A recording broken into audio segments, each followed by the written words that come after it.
Hello storytellers and welcome. I am Lex Lank of Lex Lank Creative, writer and artist, and this is Creator's Cut, where I chronicle my continuing creative journey.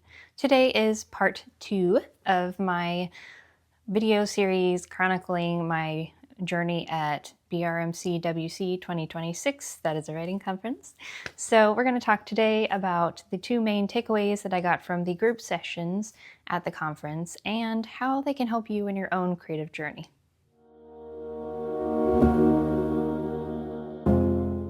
All right, so welcome again. I am Lex Lank. If you are new, it's good to have you. This is part 2 of my BRMCWC 2026 video series. You can check out part 1 if you haven't seen it yet. It's all about me going around the conference center and talking about my highs and lows during the conference. So right in the middle of the action. But yes, this video I am going to slow things down just a little bit compared to the last one and talk about the two main points that I took away from the group sessions at the conference center. So just a little bit of backstory on this. I think I mentioned it in the last video, but I'll talk about it a little bit anyway. This was the Blue Ridge Mountain Christian Writers Conference in North Carolina, United States. So I had never been at this conference before. This is my second Christian conference that I had been to. One was in late October of last year, and I actually talked about it in a prior video. I believe it was episode 2 of Creator's Cut. So go check that out if you want to hear about that. And also my continuing project that I'm working on. Episode 2 is important for everybody. But yes, this is the second Christian Writers Conference that I had been to, and I'd been to writers conferences prior, of course. I really like writers conferences. I really like conferences. They get a little crazy, but I like them. So this one actually was recommended to me when I went last year to the other conference, and I met some of the same people that I had seen there, and new people, of course. And so we had a lot of fun. I really enjoyed it. I would definitely recommend it if you were looking specifically for a Christian conference. And I feel like what I learned here is definitely applicable to anyone, whether you're in the Christian circuit or not. I hope what I have to say here will be helpful to you. And obviously, if you are in the Christian circuit, it will have a little bit of a different vibe to it, but still all things writers go through and all things writers can learn. Either way. Sorry, I'm back. I had to adjust the light. It keeps catching on my glasses. This is the frustration of having glasses. Lights and glasses don't go together. I hope this is better for you guys. There we go. Maybe that'll help a little bit. Anyway, sorry. Still learning the lighting thing. No, you can still see it. I'm sorry. We're just gonna move forward. Lights. I have lights in my eyes. But anyways, yes, so I enjoyed this conference. This was actually the 50th year for this conference, and I thought that was pretty cool. The first year I ended up going, I had never heard about it before, or I probably had heard about it but didn't know about it actively. Oh, so there's my mic. I didn't know about it actively, so I was very interested to see how it was going to go and what it was like. And I thought it was pretty cool that I ended up there for the 50th. So I'm very happy for BRMCWC for making it 50 years. The conference center was beautiful and just very nice. I enjoyed it for sure. The actual space and being in the mountains, like I think I said last video. And oh, I got this neat mug.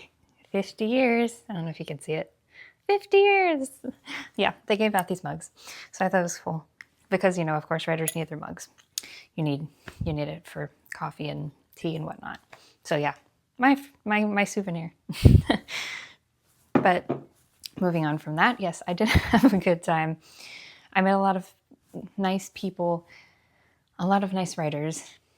And I think as I went through the conference, I noticed different things that kind of seemed to be themes and just things that other writers were dealing with too. The last video at the beginning, I talked about feeling like, why am I here? I felt like I was supposed to come here and then I'm here and it seems awkward and why am I here? I don't really know. Nothing's quite going how I think, you know, which I honestly think is very common for a writers conference, probably any conference, but since I'm talking writers here, a writers conference, writers, creatives in general, I don't know if you've noticed, but creatives in general tend to be very opinionated people, myself included. I'm not discounted from that. But yeah, we tend to be very opinionated people. So sometimes it's hard to get a bunch of writers in the same room.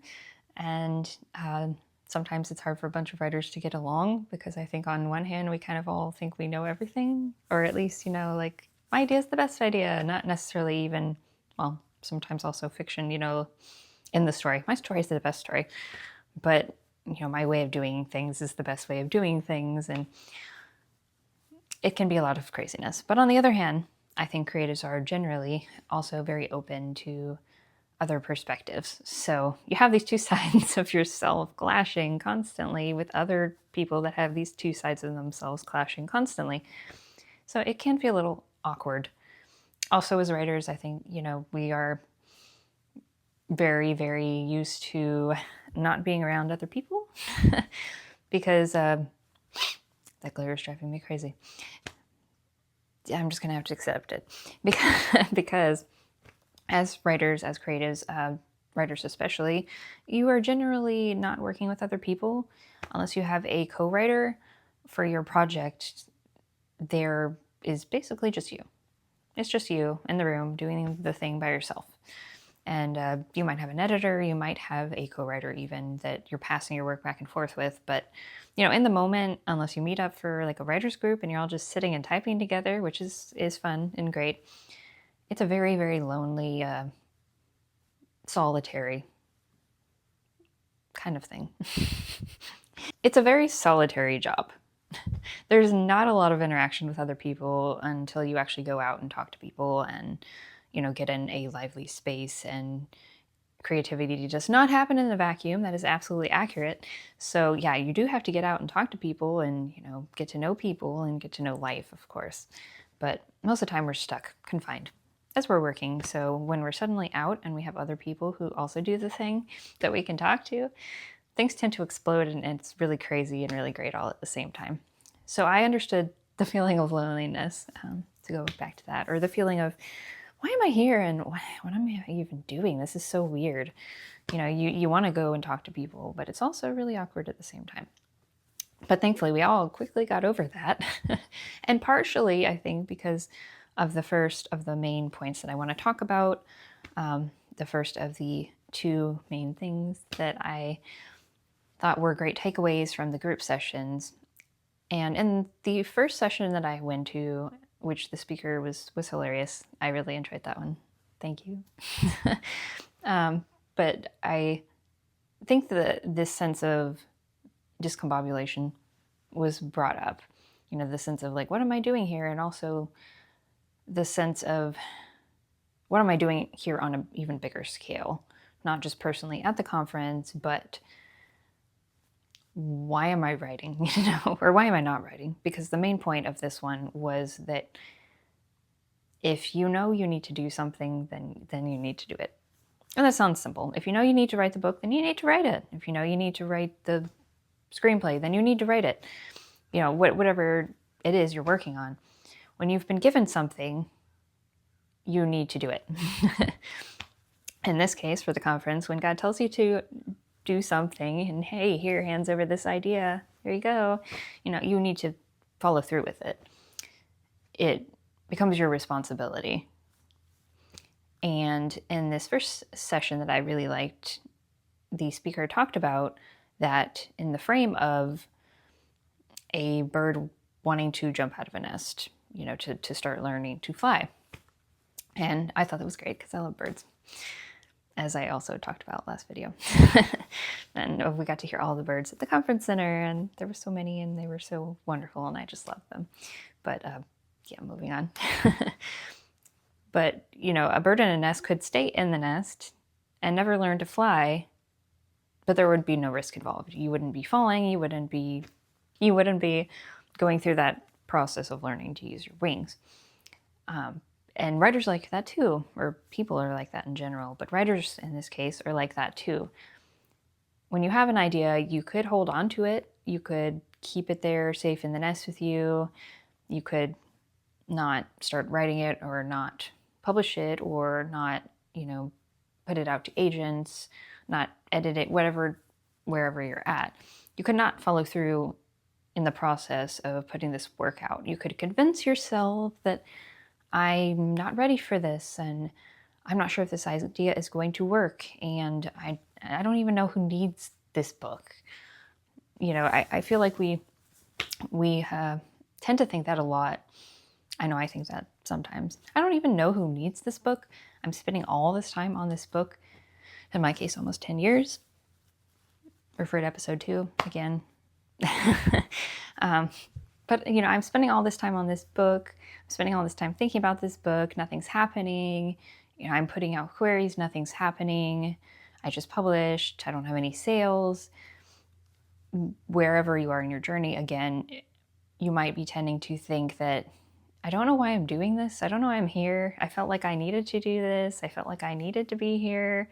I felt like I needed to be putting this book out, this project out. But nothing's happening. I'm not seeing anything. I'm feeling discouraged. 10 years went by and I have a lot of work that I've done and I'm proud of it, but it's not to completion yet. We all tend to think that. We all tend to feel that, just like when we arrived at the conference feeling like, I don't know why I'm here. This feels awkward. I don't understand why I needed to be here, why I needed to be doing this. And I think I've talked about this prior in other videos, but we're not always going to understand everything up front, of course, either in the book or in life. Sometimes you just have to take the feeling of, I know I need to be here, and just run with it and just stick with it. That was basically what the speaker was saying. You can just put this idea on the shelf. You can tell yourself, I'll do it later. You can tell yourself someday. You can tell yourself, I don't want to take the risk. And nothing's going to happen. If you do nothing, nothing is going to happen. Or you can decide to leave the nest and go through that falling and flying phase and eventually learn to soar. But you have to make that choice. And you have to put feet on that responsibility that you've been given for this project. I actually am reminded of one of my favorite stories. I have it here with me. Here it is. I love this book, The Little Prince. This copy was actually given to me by a writer many years ago now, when I first started looking at publishing, and she gave it to me to kind of inspire me to continue writing my book and to publish. She found out that I liked foxes. I love foxes. I think they're adorable. And there is a fox in this book. Let me find a good photo of him. Where are you, fox? I know you're in here. Anyways, there is a fox in this book. And so she said, oh, I have a book for you. And she pulled this one out and gave it to me. I had never read it before. And the fox is, oh, yeah, I was going to say the fox is eluding me, but here he is. Look at him, he's so cute. But I had never read this book before. And so she gave it to me as inspiration. And there is a line, there are plenty of great lines in this book. If you have not read it, I highly recommend. But there is a particular line in this book that resonates with me as a writer, especially, and that is that you are responsible for whatever you have tamed, or you are responsible for the things you have tamed. I just want to make sure I get that right. Just a second. You become responsible forever for what you have tamed. And I'll just put a little bit of context behind this. Again, I recommend reading the book. But in this story, the little prince meets a fox that wants to be tamed because, according to him, if he is tamed, then life will have that much more meaning. Because, according to him, one only understands the things that one tames. And men have no more time to understand anything. So basically the fox is saying that if I am tamed, you know, if you establish a connection with me, then my life will have that much more importance. And everything around me will have that much more importance because it will remind me of you. It's a really cute part of the story. But in the context of writing, this always makes me think of the stories that we pick up and our responsibility towards them. Once you have spent the time with the story, you have definitely tamed it. Even if it's just, you think, you know, the idea comes to you, the idea is given to you, and you are thinking through the logistics of what would this look like on paper. You're in the process of taming it. You know, as you write it, you're definitely in the process of taming it. That is a whole process in and of itself. By the time you finish the story, or even if you're halfway through the story, wherever you are in the creative process, you are in the process of taming the story. And so once you have tamed it, once you have spent time with it, you are responsible for it. And that sense of responsibility comes back to the fact that, yes, when you've been given a story, when you know that there is something that you need to do, that you need to put out there for people, other people to read and enjoy and gain inspiration from, and hey, stories can even save people's lives, you have a responsibility to do so. It's no longer just a, you know, dream or just a hope or just something I would like to do at some point down the road, even though I'm a little bit scared of, you know, jumping out of the nest. You have a responsibility to do this thing. It's no longer just about you. It's no longer just about the story. There is a legitimate sense of responsibility here.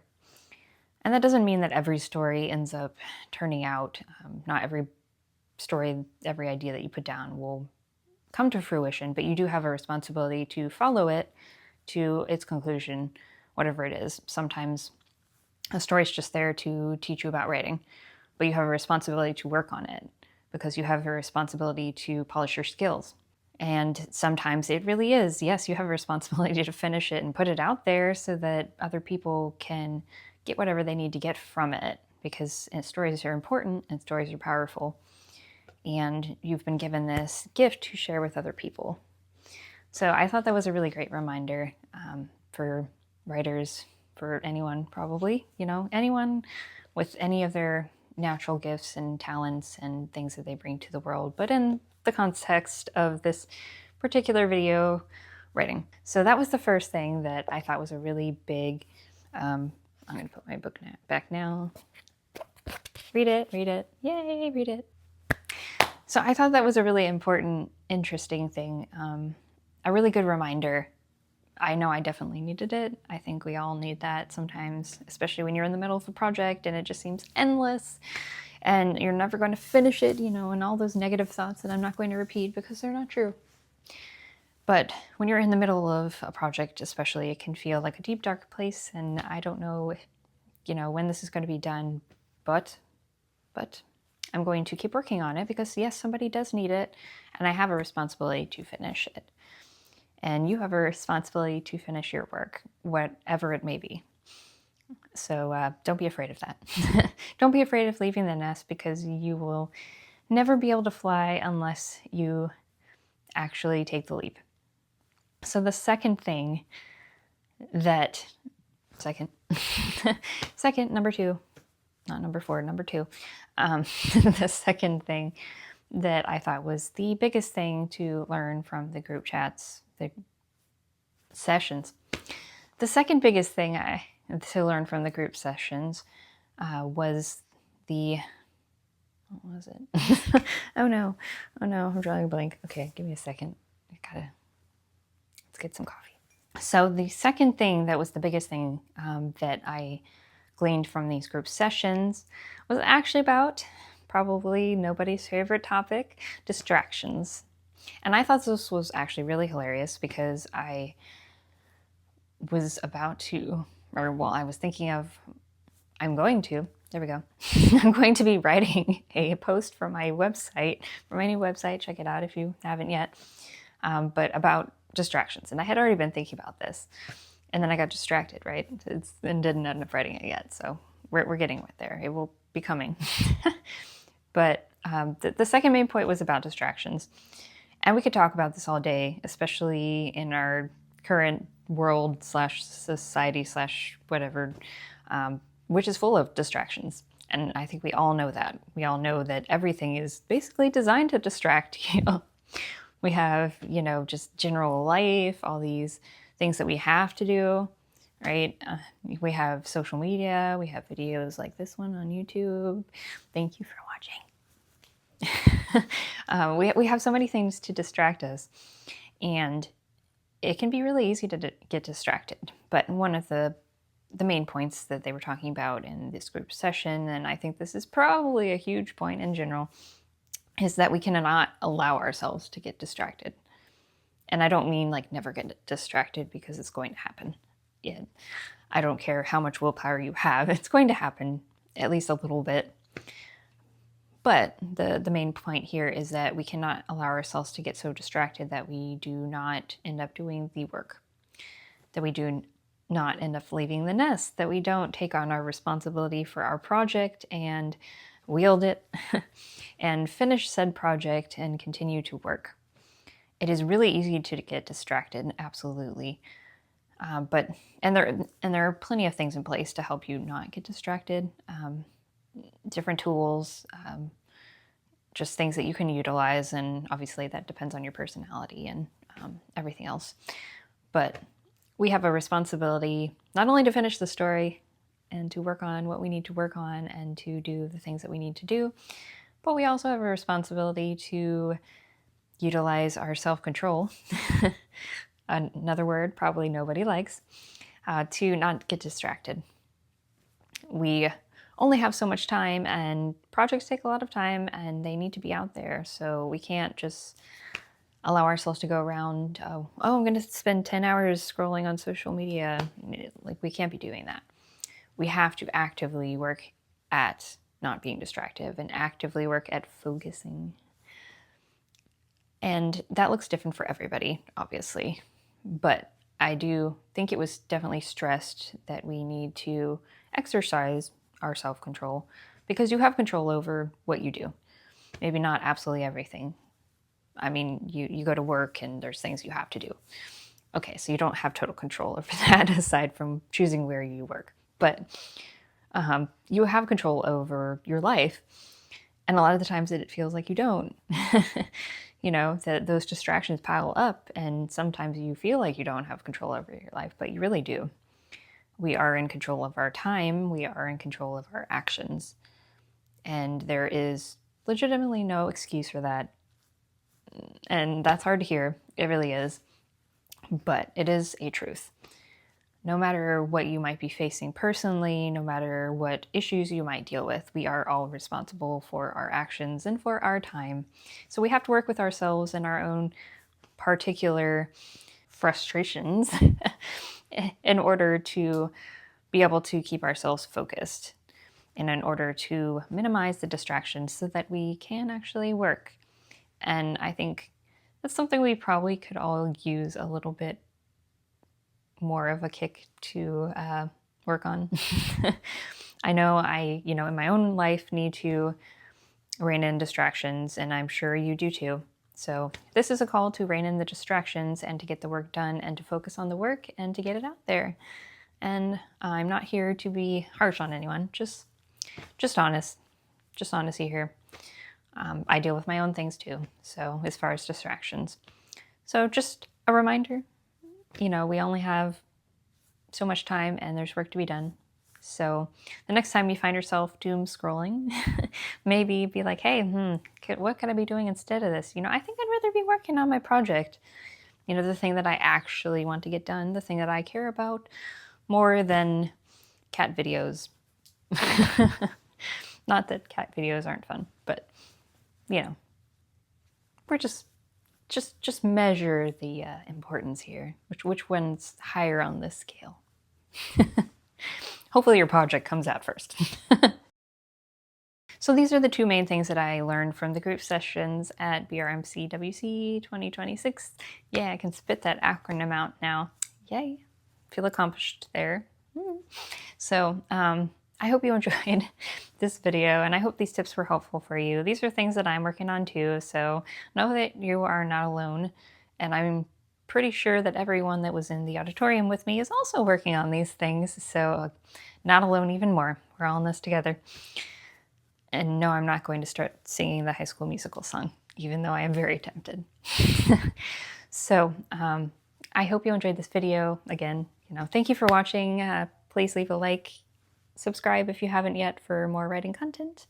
And I will be releasing part 3 of this series soon, talking about my biggest personal takeaway from the conference. Not, just what happened in the group session, but kind of what was going on with me more, and what I learned from that, and hopefully what you also can learn from that, and what can benefit you in your own creative project. So look forward to part 3. Thank you again for watching, and I will see you next time. Bye!